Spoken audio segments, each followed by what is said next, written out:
ده واقف في احنا موقف بنشرح تسلل. ما الكره بتتلعب، لو الراجل ده شارك في اللعب او احرز الهدف هيبقى ايه؟ تسلل. تمام. صحيح. نشوف اللي حصل.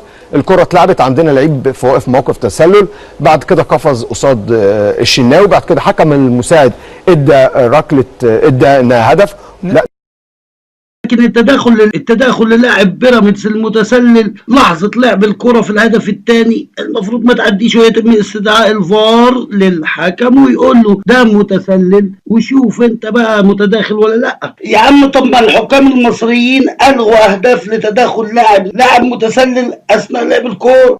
لو بصيت هتلاقي ان معظم الاهداف اللي الغاها الحكام المصريين ان ما كانش كلها كانت على النادي الاهلي ولا طرد.